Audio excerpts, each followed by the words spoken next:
So if you want to replace the bulbs of your hazard flash switch and for the convertible top, you just remove the housing. So there's two clips over here and over here. I already removed them. So then you have this open. So you have a bulb here and a bulb there. You can just take them out like this. This one is already out. Then you have this old school guy here. Just to show you, either if you don't want to replace it with an LED, you can just remove this cap here. It's just like a condom, and you can buy them also as a blue cap. I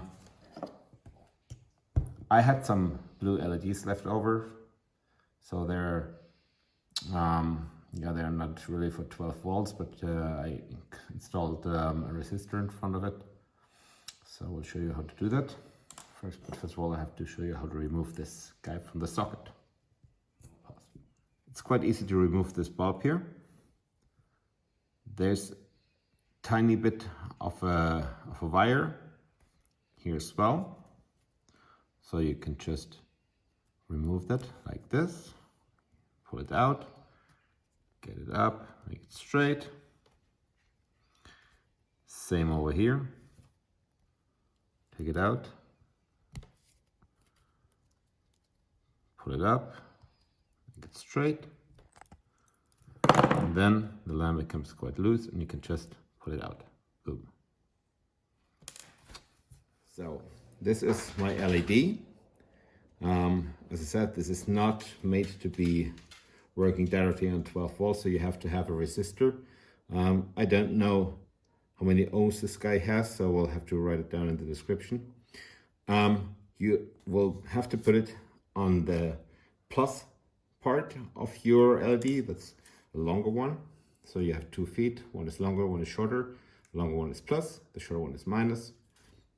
And you just solder it on and use later on some heat shrink that you stick over the LED like this to prevent the short. I already prepared one. I'll show it to you in a second.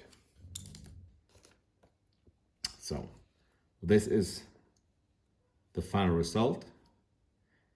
Here's your LED with a resistor behind this tube here, the heat shrink tube, and it's back into the socket. And you just have to figure out where and how you have to mount it. Okay, I will show you that later when I install it. Yeah, so the soldering is quite easy. Yeah, so you put this, you cut first your leg. So remember, it's the plus part of your LED. And you put this guy on and take a soldering iron. Oops, cable is a little bit weird. So then you just solder it.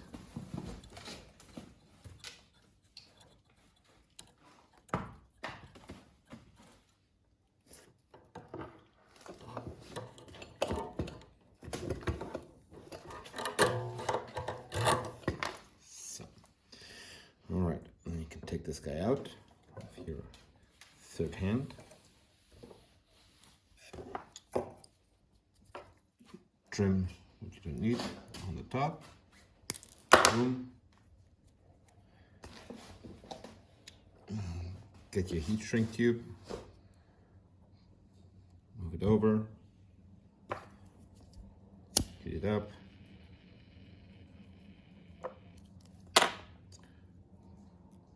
That's done. Now we need to have the socket. So that's the socket. In the socket, I don't know if you can see that. Oops, there's 2 tiny holes.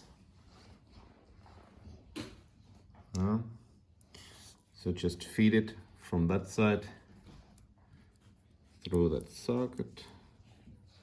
1 and 2 and down as far as you can.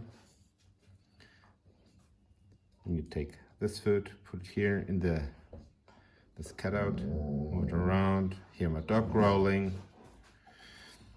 Feed it around, and that's it. Number 1 done.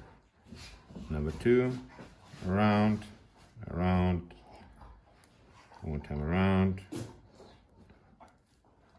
in here. If it's a bit difficult, then just take some pliers, put them around, and then squeeze it here gently, otherwise you will damage the socket. Same here. Cut the rest.